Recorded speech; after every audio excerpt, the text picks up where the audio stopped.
evening, everyone. Welcome back to the Evermore podcast, your Newcastle United podcast on the Evermore YouTube channel. I'm joined by two of my Northern All-Stars tonight. As you can see, I've got Mark, the stat man, with me, and the PK blinder himself. How are we doing, boys? Yeah, good evening, mate. Absolutely brilliant. I don't know where the Southern All-Stars are, mate. They didn't get back to me on the invite. They must be a bit busy.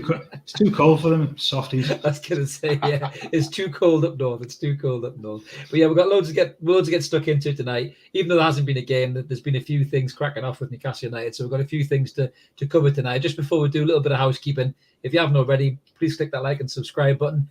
We're over 1,800 subs now. It's just under PK's face there. We're over 1,800 subs, which is brilliant. Thank you so much to everybody who's clicked that button. We really appreciate it. I think we're about 1,810 now. So hopefully going to push on to 1,900 then, to a milestone of 2,000, which is just amazing, for the length of time we've been going as a channel. So we love you so much for that. Thank you very much. It really helps the channel grow and keep bringing this free content as we do. So let's get stuck in then. The first topic for tonight, as we said, there's been no football over the weekend. Obviously, we know what's happened with the Premier League coming to a standstill. It is returning.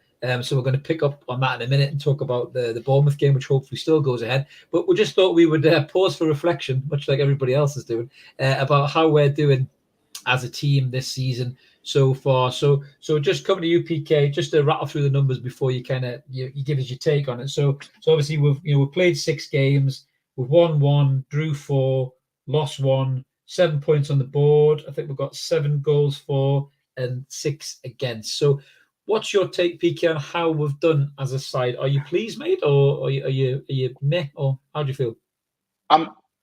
We should have more points on the board for sure. I know it's been covered to death about VAR and decisions have gone against us in nearly every game. It seems like it, but I think you look at it.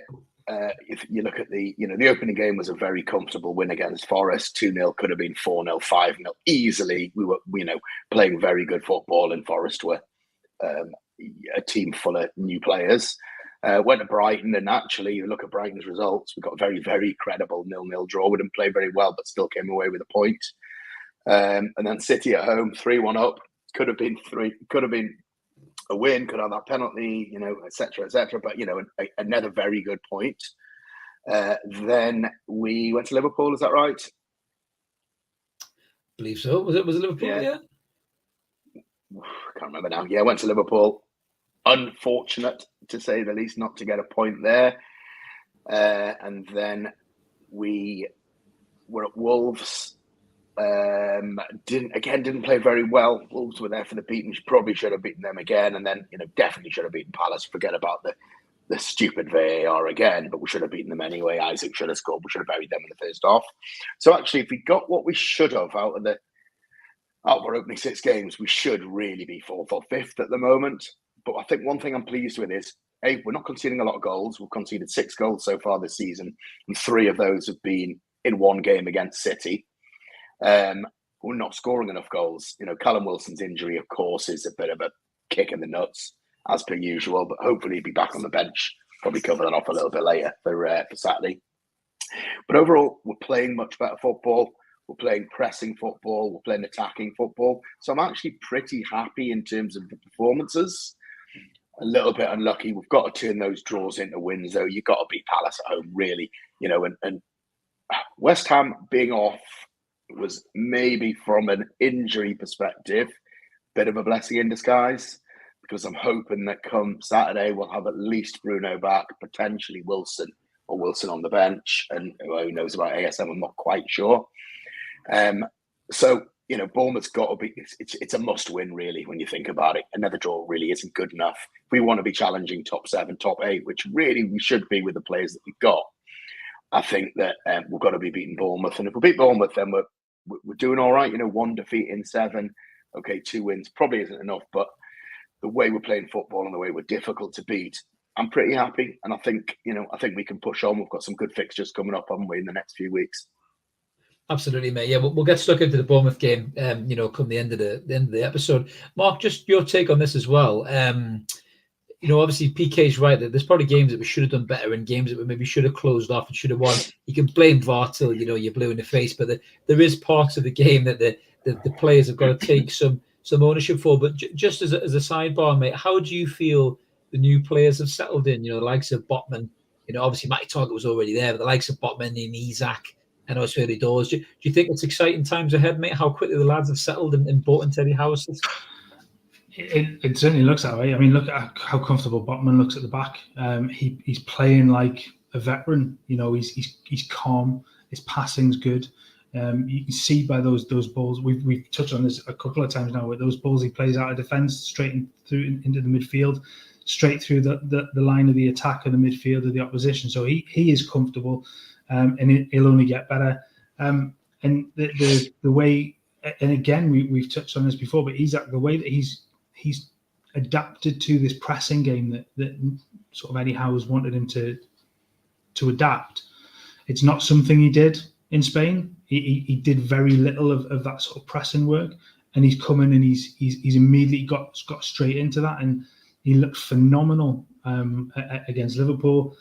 He takes his chance against Palace, and that game's completely changed, and that will come. I think it's just one touch being slightly off, it just ruins that for him. But they've definitely settled well. Obviously, Target coming in absolutely helps him, not having to then bring in somebody new into that position. So it's difficult when he's not been there. But they've managed without him. But it's definitely good to have him back in that position. It certainly gives you that balance left and right with your fullbacks too. So I think it's been really positive. The start of the season, yes, you want more wins on the table, but you go to the last 3 games, certainly where you can look at Brighton and say, yes, he got away with one a little bit there. Forest was easy. That was a nice straightforward one. City was, it could have gone either way, but Newcastle had the chances really to have taken that as well. The Wolves game, the Palace game, you just have to look at the chances created. The XG really for both of those games, and they were streets ahead of the opposition in that regard. And then Liverpool as well. When you look at it, the sort of the XG, you always think Liverpool will outdo us in that sort of start, but they weren't that far ahead. And that game was very, very. It was at the added time. We all know about it. It was so close, but they never really looked like being beaten. So there's probably 6 points at least missing off the board potentially, and then you're right up there. So it's not a bad start. You want it to be better, but you certainly have taken a lot of those results before the season had started. Yeah, I think PK touched on what Davey's saying there as well. PK, the run of games we've got coming up, we need to be gaining more points. You've got Bournemouth, Fulham, and Brentford. PK coming up next as 3 games. We've got to be looking to get. I'm not being funny. You've got to be looking to get at least 6 points out of those. 7 points, possibly 7. Surely points, yeah. 7 to 9 points. You'd hope so. Yeah, I think one thing you forgot about Nick Pope, Mark. I think he's made a massive difference to us. Oh, mate, he's been miles ahead. Miles and miles ahead of the bench warmer, isn't he? Let's be honest, Dubravka. Oh yes, yeah. Yeah. If anyone hadn't seen Martin Dubravka's comments earlier on, I think Magpie 24/7 tweeted them out. He said when Manchester United came calling from it, re-invoked the man in him or something like that. So you crack on, Marty. You enjoy that seat on the bench, buddy lad. They've got nice leather, I think, at Old Trafford. So you just sit your ass down, mate. No That's even if he makes the bench. Well. Yeah. Good God!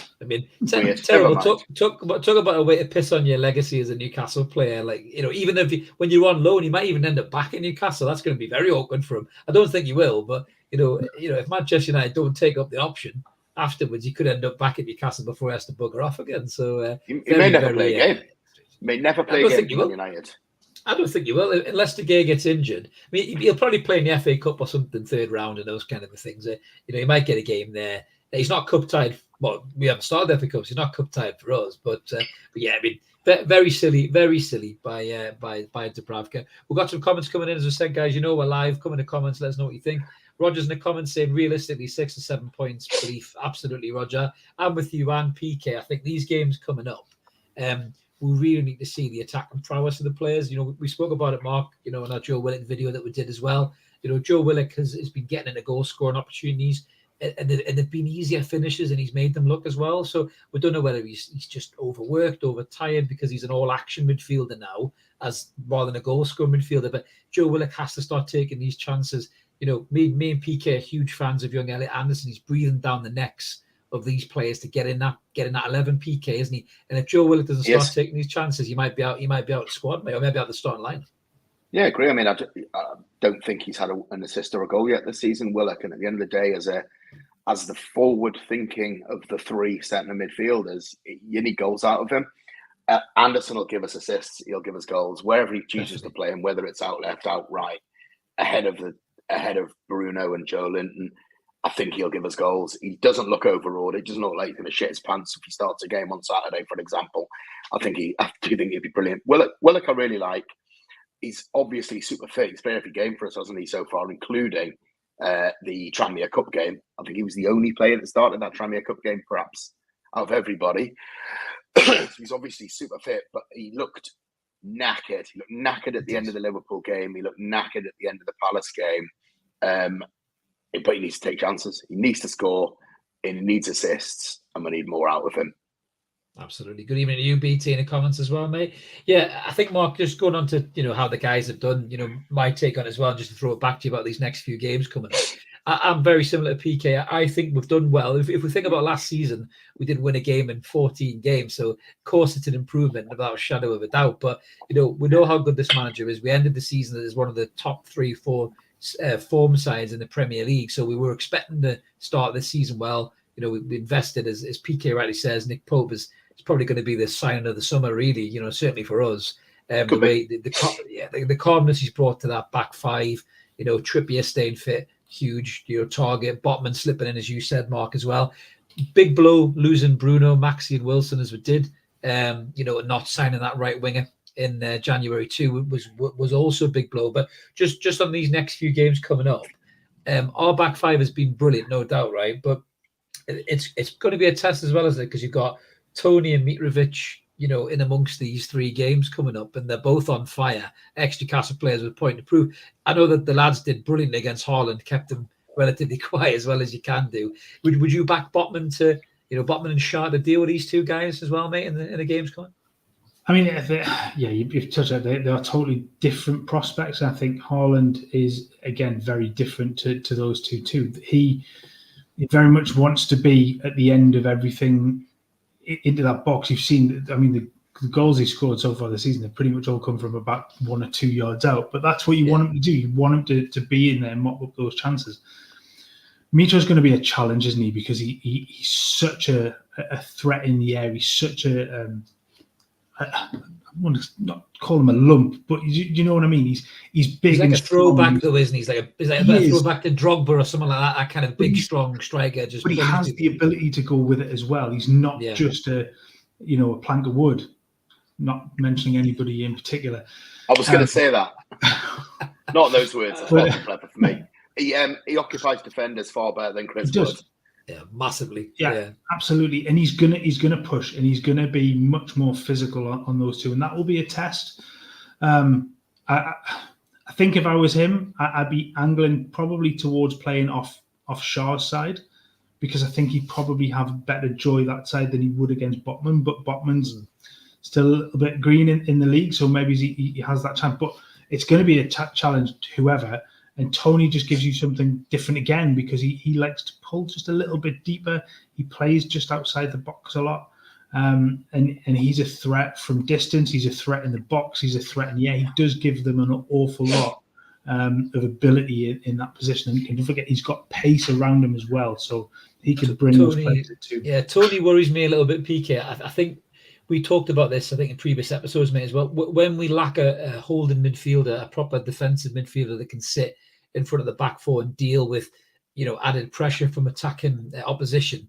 I think when you have players like Tony, like Mark says, who can pull out wide, who can drop deep, who can get involved in the play, get in the box, you almost need that. I wouldn't say like a Kante type figure. You need like a holding midfielder to back up the defense in case they get pressed and they get caught. Do you think we miss that player still, going to maybe some of the frustrations that we've had with the window closing? Are we missing a player like that, stop players like that? Maybe penetrating the back four? It's difficult to say. I think we've got one in Joe Linton, I'm perfectly honest. But I think that once Bruno's back, we'll see Joe Linton sit a little bit deeper. And I think he can and could do that job for us. I mean, I don't. He's got the engine. He's got the pace. Yeah. He's got the engine. He's got the pace. I don't like to see Joe Linton. I like to see him motoring forward with the ball, but then giving it off because, as we know, he gets into the final third and he shits his pants. So why can't he sit in there? But you know what? We're talking about. Okay, Mitrovic has started the season well, and so is Tony. I get it, but we're not talking about Haaland.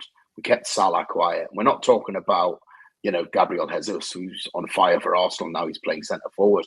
We're talking about Fulham, and we're talking about Brentford. I think we should be more concerned with scoring more goals than these guys. Yes, so we shouldn't have to worry too much about these decent centre forwards. With either of those two centre forwards getting our side as of today. Not over Wilson and Isak. I don't think they're as good as those two. Not on the form, but I mean, obviously they're different. I think Mitro definitely is different. As Mark says there. So yes. So, but Mitrovic wouldn't get in our first team.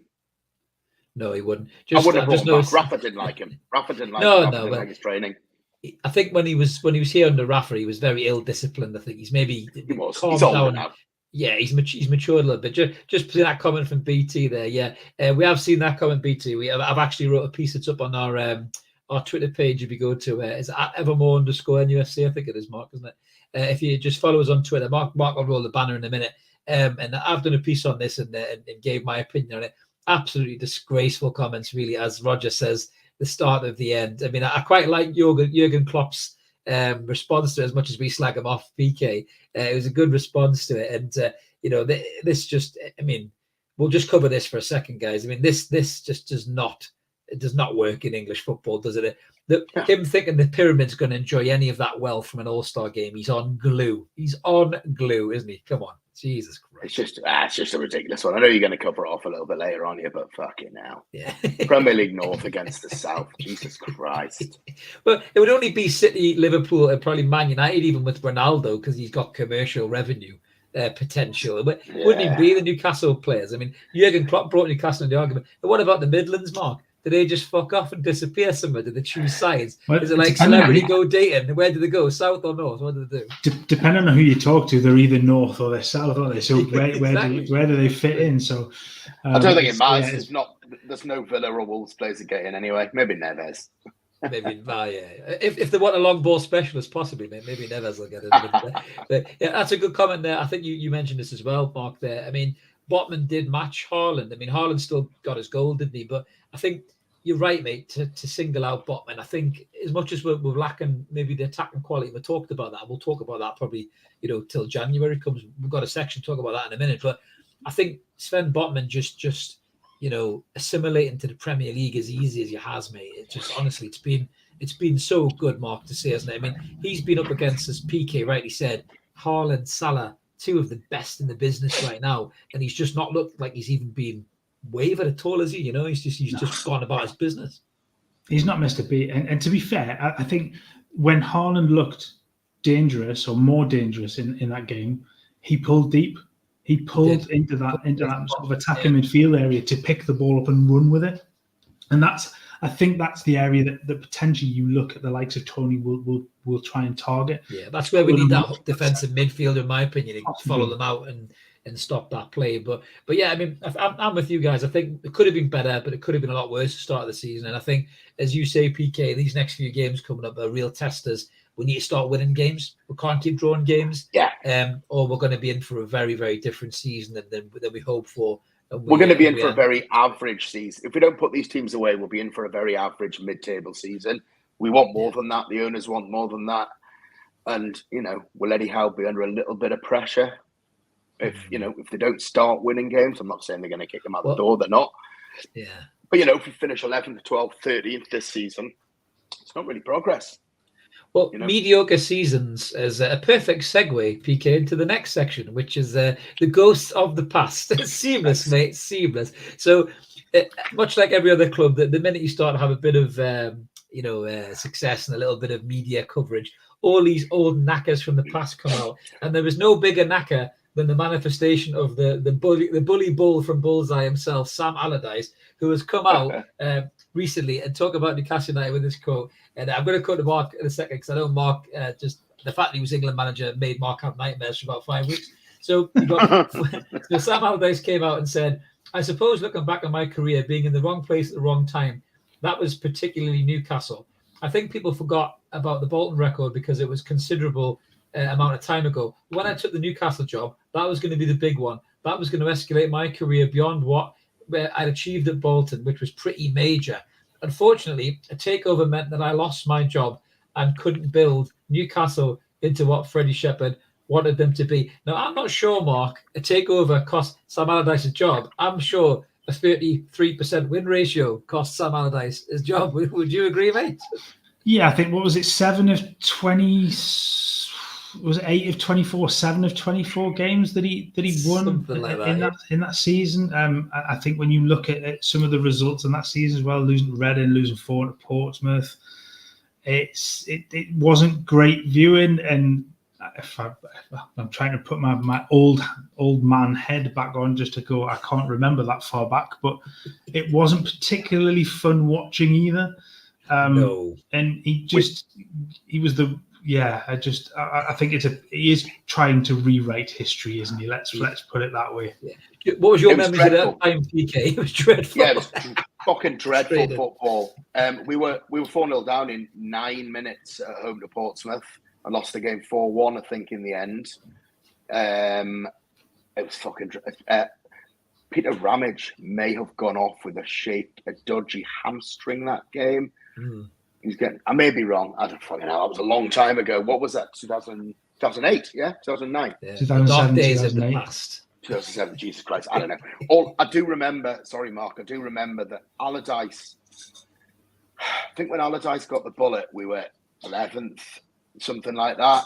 We would have been 16th-ish had Habib Bey not scored a last-minute back post header against your boys Villa, Mark.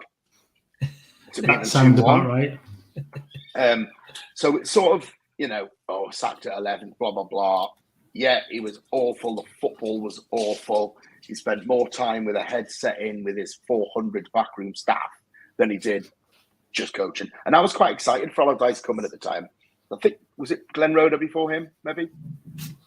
It was Glenn Roeder. It was, Glenn Roeder came in after Souness, didn't he? And then Allardyce came in. I was excited as well, man, because I thought he did a good job with Bolton Wanderers. He did a really good job with Bolton. Yeah, he did. He got a 41% win ratio. I think he got some good players in, like Hieros and Kochers and all these guys, and they looked all right, didn't they? Yeah, but they were always punching above their weight, weren't they, Bolton? Let's be honest.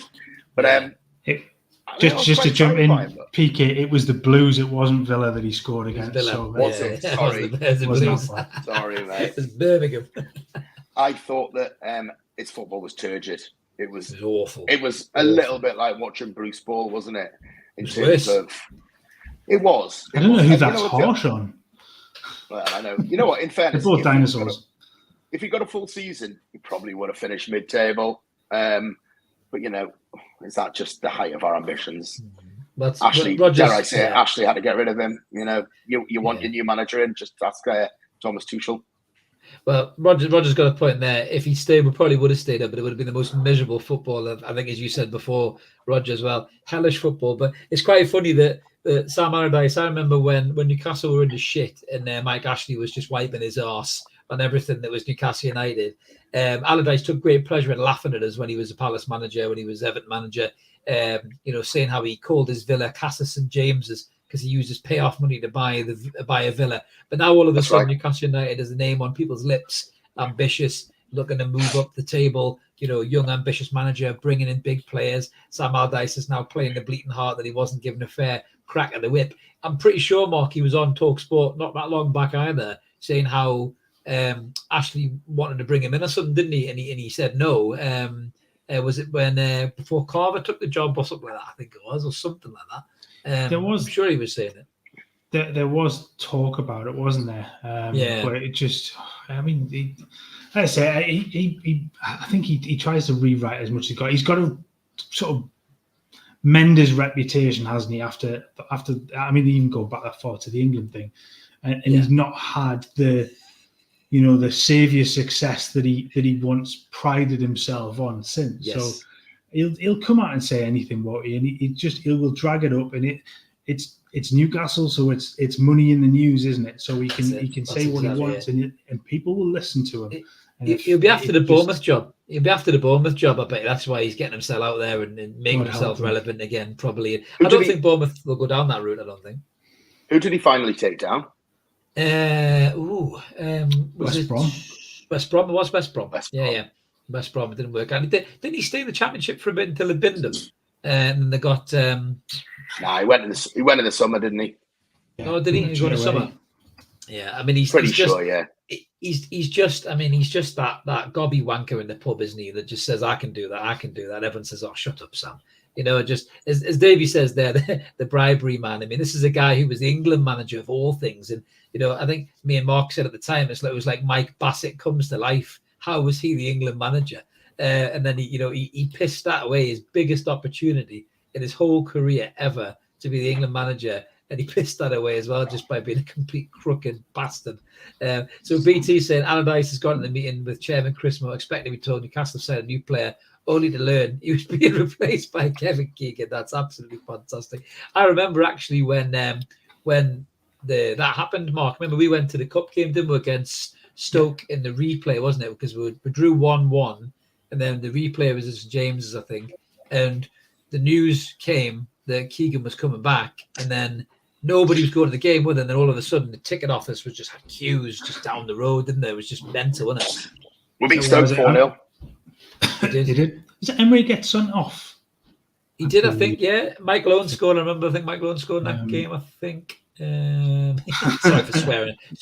PK. Sorry for swearing. But yeah, so it is quite funny. And we do have a chuckle that the goals to the pass are coming out of the woodwork. That won't be the only one. There'll be loads more after that. There'll be loads of them. I couldn't give a shit. It's good. It's a backhanded compliment. It is. But listen, let's move on to the future. Never mind the past. So just talking a little bit about January sales and a little bit of investment in youth. So there was news coming out recently that the number one target was Maddison in January. We'll come back to that in a second, PK. But there has been some breaking news kind of doing the rounds on social media and all the football website pages. Apparently, Newcastle are close to tying up a deal for Australian hotshot Garang Kual, who's 17 years old. I think he's the attacking midfielder stroke forward. Looks a very talented player. Ran the entire Barcelona team ragged in a pre-season game recently.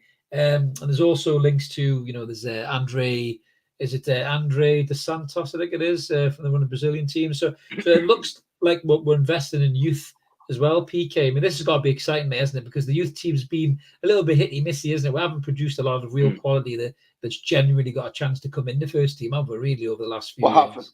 No, we haven't. I think what we've got to do is, whilst we are rebuilding the infrastructure of the club, which is obviously Dan Ashworth and the CEO, his name escapes me. Darren Eales, the chap from Atalanta. Yeah, it takes 10 years to build an academy effectively, doesn't it? Now, absolutely. Building an academy and having academy players coming through is absolutely vital, not just for your players coming through, but for revenue generated as well. I think my pal, the Man City fan, told me that City generated around 80 to 100 million pound in academy player sales. Wow. Over the summer. A lot of money. That is a lot of money. So it can also generate, you a lot of cash as well once you start bringing your players through. But in the meanwhile, we still have an under 23s side that we need players for, and you can't match them out of thin air. So yeah, I like the fact that they're looking at bringing in some of these younger players who have got some talent. I know you and I, Chris, watched that YouTube video of that young lad who's playing in Australia at the minute, and he looks brilliant, doesn't he? He does look tasty. He does. Mark, we brought in a few. I think there's been a few other players Mark would be linked to as well. I think it was at Motherwell. There's a lad called Lennon Miller, who's again the young midfielder. We already signed it. Was it the centre half from Kilmarnock, Alex Murphy, I think it was, wasn't it? So we are making some movements in the youth academy. I mean, you look at teams like, the bigger teams like Chelsea, Mark, who just go and buy the best of the best, and they find like De Bruyne's and Salah's from teams and then bring them in and all that, but they don't bring them to the youth academy. Unlike I was just about to say that if you listen to their own, Christ Almighty, they were through their youth academy. Yeah, sure they were, mate. Sure they were. Even check Wikipedia, mate. That'll give you a little bit more. Jesus. If you look at players like Raheem Sterling, who come out of QPR into Liverpool, so this is what the bigger teams do. They find the younger players in academies, and then they get them to Newcastle, and it's only going to be a sign for the future, being brighter and brighter, Mark, that we can attract these young talents. There's also a local Sunderland lad who's big news locally that we've been sniffing around for a long time. Attacking midfielder. I think you got his name, Mark. What was his name again? Chris Rigg, I think it is. Chris Rigg.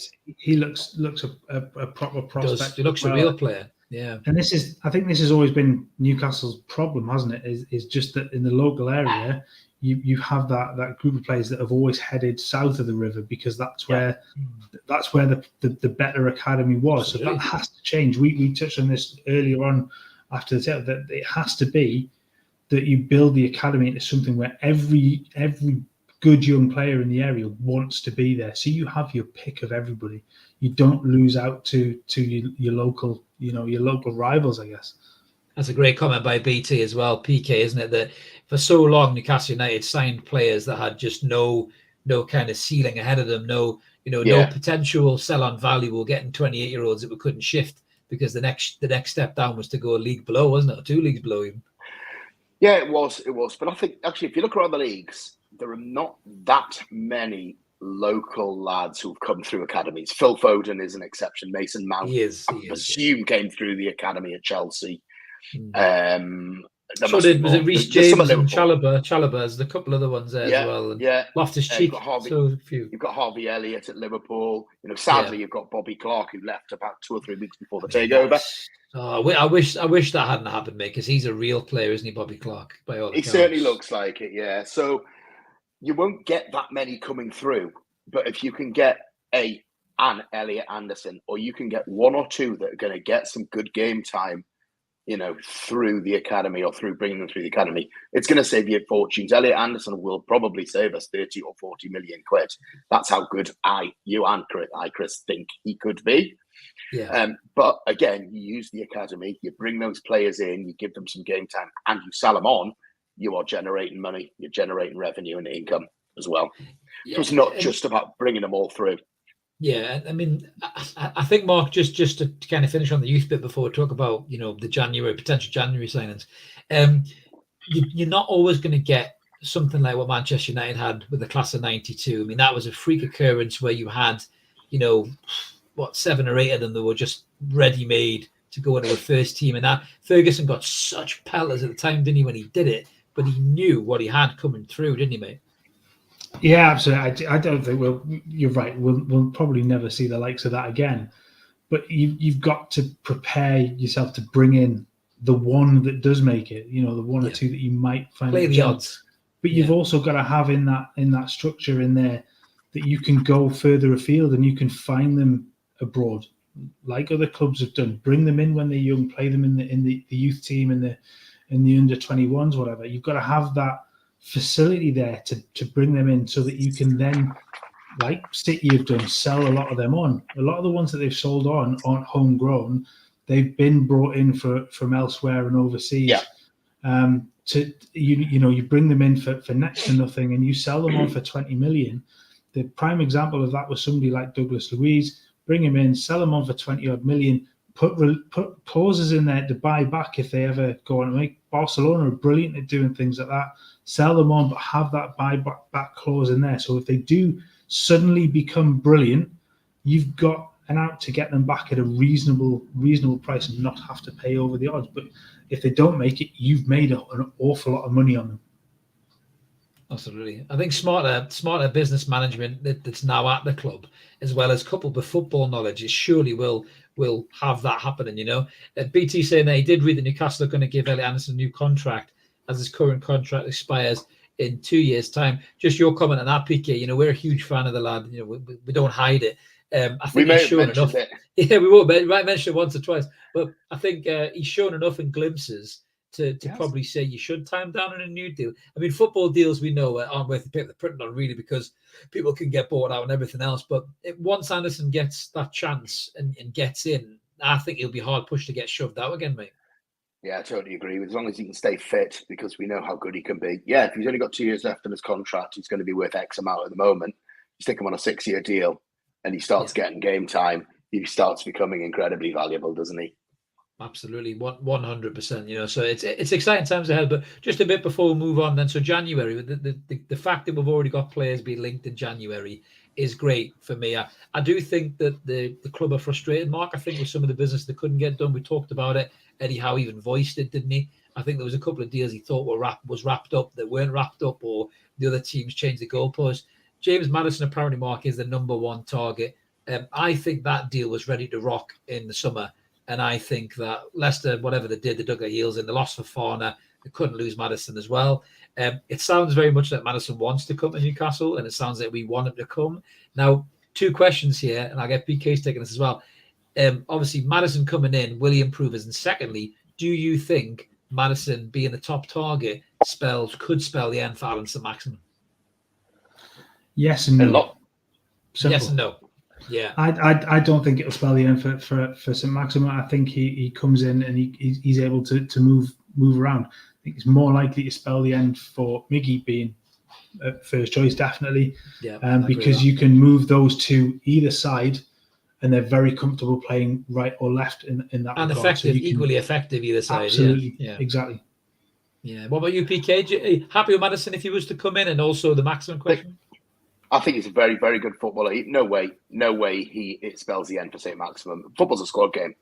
You know, we want European football. That means more games. That means a deeper squad needed. We've seen the lack of strength and depth at the minute. But I think the one question I've got, and you know, we don't know the lads personally, but does James Maddison pass the no dickhead test? I think so. I mean, listen, most footballers probably are dickheads in some regard, right? But I think that Maddison does have a bit of a playboyish type vibe, but you know, a lot of footballers do. When you watch him play for Leicester, and Brendan Rodgers is a good manager. I know he's having a bad spell at the moment, but Brendan Rodgers wouldn't suffer him if he was a dickhead. I think Brendan Rodgers would have either, you know, try to manage him out the door, or he would have got rid of him at the first chance he had if he thought he was disruptive. I think Maddison is very confident. Bruno's very confident as well, you know. But I think Maddison, to me, isn't a dickhead, not in the purest sense. He's not doing TikToks like he's 12 years old, like, you know, Jesse Lingard. Yeah, he hasn't got a new haircut every week like fucking Paul Pogba, you know. So to me, that's the dickhead policy. Or begging to go to Liverpool every summer like Michael Owen. That's the dickhead policy, mate. If he's good enough for you, he's good enough for me. No, he's talented. He walks into our team, doesn't he? Probably ahead of Willock in that position more so, because I think Harvey Barnes tends to play further out left, doesn't he, for Leicester? He does. So Maddison sort of floats around almost a sort of wider right 10 kind of player. Yeah, absolutely. Good comment there by Roger. He still thinks that if Miggy hasn't delivered any useful stats by Jan, he may be away, especially if another one comes in. Yeah, I'm tending to lean towards what Mark said, Roger, as well, that it could spell the end for Miggy if Maddison comes in. You know, PK and I were talking off camera about the potential arrival, of obviously the Australian wonder kid. He looks like he's an Energizer bunny like Miggy, but he looks like he might have slightly better end product even at 17. So maybe, you know, Howe might be thinking, we'll bring him in, stick him in the 23s. If he tears that up, I'll bang him on the bench. And if he does bring me the energy that Miggy does with a bit extra quality, then it could be the end of Miggy. But I think Howe likes Miggy's endeavour, but he knows he needs more quality. I think he needs more end product. Oh, 100%. I'm not sure you can teach that with Miggy. Not to the extent where he's delivering better quality to win games, to change games. I think that's why we were looking at somebody like Diaby, and that's why we're maybe looking at someone like Maddison. I mean, the Maddison deal makes loads of sense for me for numerous reasons, not to mention the fact his contract's coming towards the end. You'll get him for an absolute snip. He's Premier League proven. On his day, he's one of the best in his position. And I think he takes us up to another level. And hopefully, as you said earlier on, PK, if we start turning them draws into wins, then we're going to be pushing top 7, hopefully, mate. So we might have European football next season. You never know. Yep. That's what I'm aiming for. We'll bring those January boys in, hopefully. I know it's a hard window in January, but you can pinch Leicester's remaining 2 best players off them. Isn't Tielemans out? Can't Tielemans talk to anybody in January? Come January, he can talk to anybody. Is it free transfer in the summer, Mark? If he stays, is that right? He's free transfer in the summer. You only overseas teams can talk from January. They can only offer contract or get agreements. I think they can probably talk, but you can only actually offer an agreement if you are not England or English based or UK based at that point. Right, so okay. it would possibly be somebody from us that could sign him up to a pre-contract agreement before the end of the season. We all know what goes on. There's always talk, and regardless of what happens, you look at half the transfer deals and half the deals done before the clubs have even spoken to each other. So it'll all be done through their agents anyway. So yeah, absolutely. I think the thing that worries. Sorry to interrupt. The thing that worries me about Tielemans is we had every chance of getting him at the back end of that window, and for one reason or another we didn't. Is he going to then pass the no dickhead policy because he's just holding out for a load of wedge in the summer with him being on a free? If he is, then is he the kind of player that we really want? I don't know. Yeah.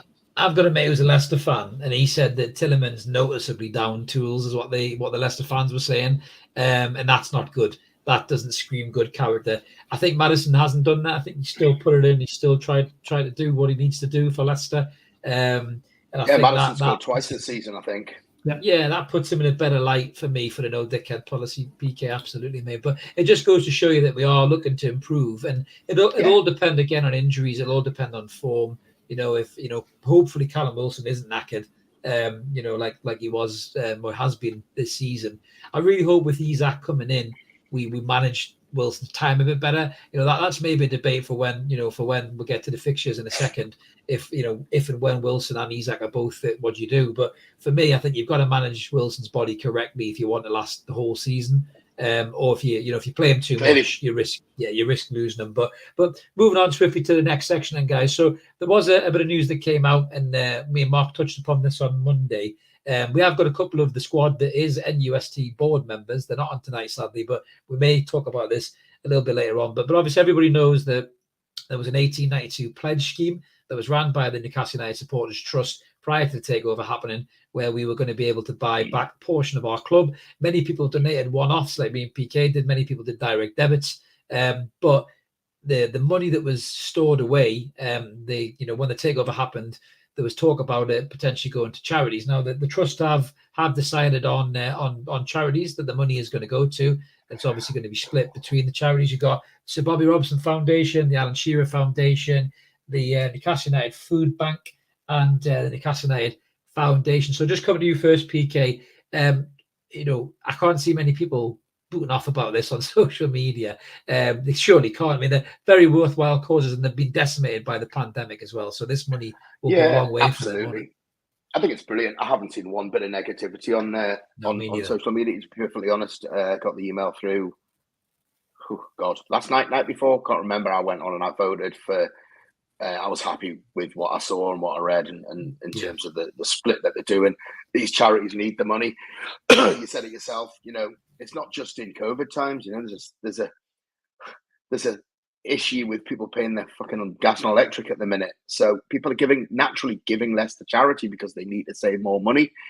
So I think it's great. 200 grand or whatever it's going to be in the end, going to these charities, split the way they look like splitting for it. More than happy with it. I think it's brilliant that there's 200 grand's worth of Newcastle United supporters' money going to good causes. I think it's great. Absolutely. Mark, would you agree with that as well, mate? It's much better going to these charities than some wanker like the Chelsea owner's pocket, mate. No, absolutely. Do you know what it is? Yeah, I think it's taken a while for that to come out, hasn't it? But they've obviously had to do this properly. And it's been good to see that, at the end of this, that the money that was it 7,000 fans put towards the pledge or something like that. The money's going to go and do some good.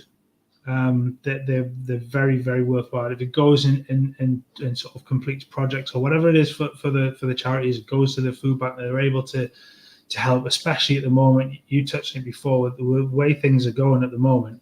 It's getting worse and worse. And the job that I do, I see it an awful lot, unfortunately. And somewhere like that is, it's worth its weight in gold. And, I can't praise the work that everybody at the club is kind of done with regards to the food bank already. So to see something like this happen as well, it's properly good. I can't give them enough credit for where this is going to go and for the real good that this is going to do for people. So yeah, absolutely.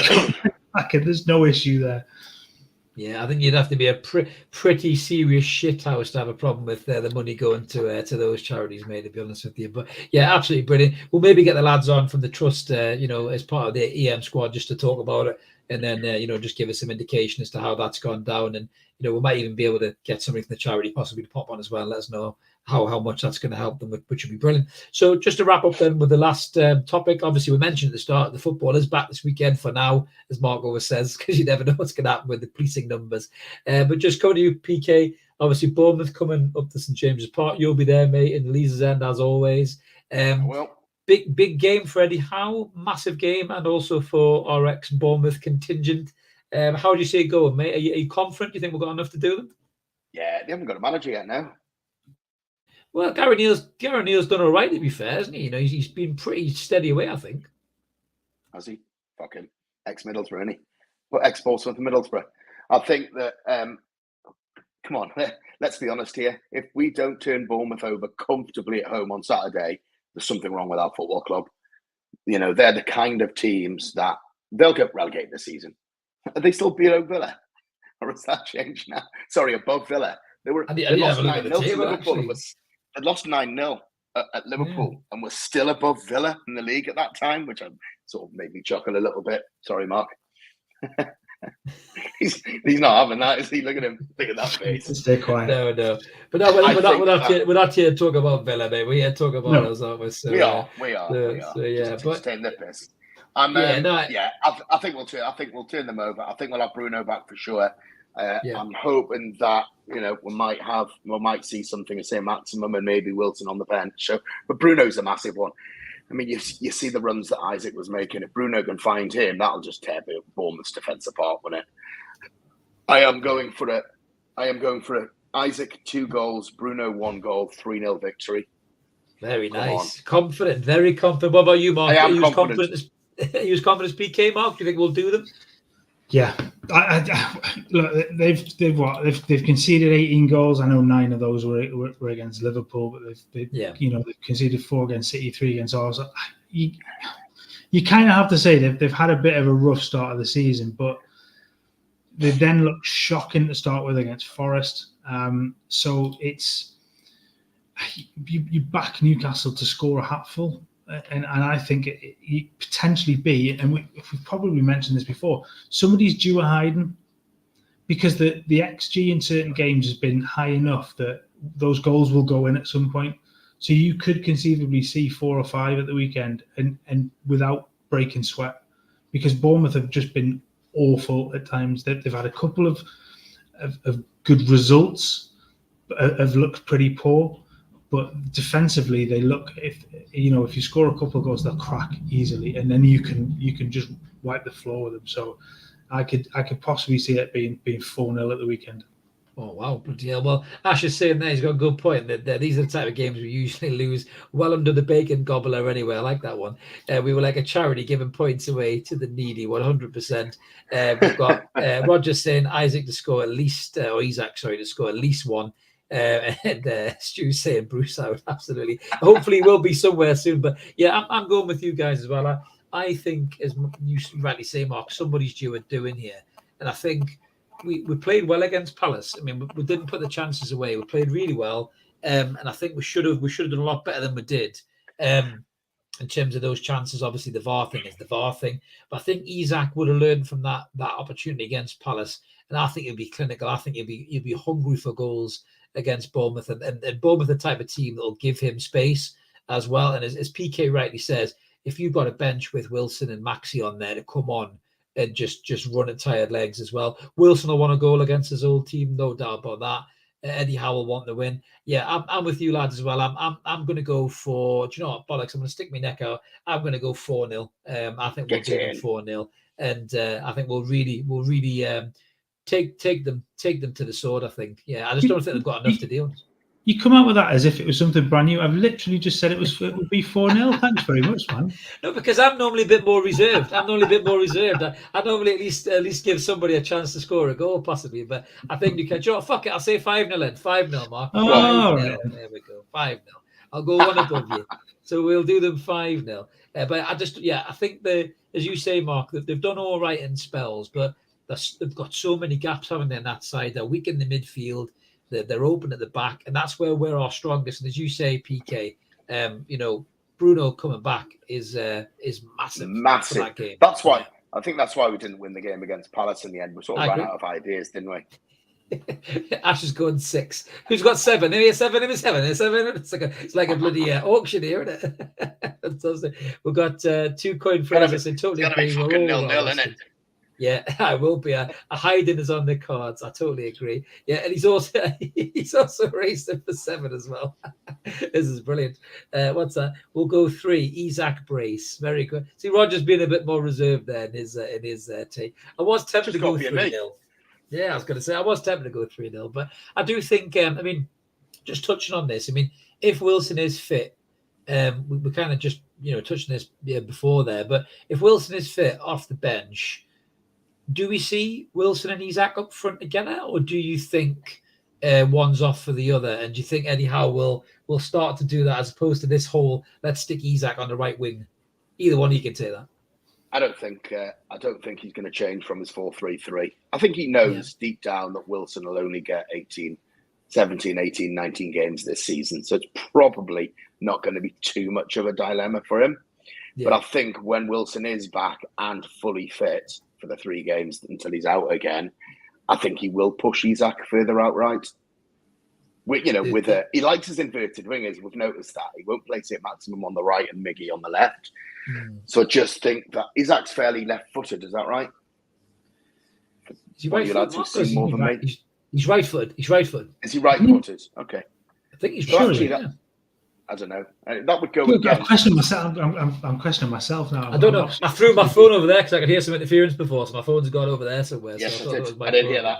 I think that Eddie likes his inverted wingers, so maybe he won't play Isaac outright. I don't know. I cannot see him dropping a 58 million pound centre forward or player when Wilson's fit. Can you? I think he'll play both of them and fit them in, but I don't think he'll change his formation, which means Isaac will have to pretty much go outright. Yeah, Mark, to be fair, we're not strong on the right-hand side. Miggy, we've just talked about, has very limited end product. And if you've got those 2 fit and raring to go, and you've got a potential front 3, as PK says there, of Maxi, Wilson and Isaac, that's too tough not to play that, isn't it, mate? It is. I think I would go the other route with where he plays. So I think I'd play him down the left, and like you say, that inverted sort of style on his, and it really suited against Liverpool that he was playing that, especially that the second goal. That's where it came from. He came down that left hand side. So you'd almost switch Maxi over to the right hand side and play Isaac left, because he's possibly he's obviously going to be more of a goal threat, I think, coming in off that left hand side than St. Maximum is. And you can utilise Maxi's pace and his skill down the right-hand side to create then the space for the other guys. So I think that's possibly, if that's going to happen, that might be the way that he brings him in.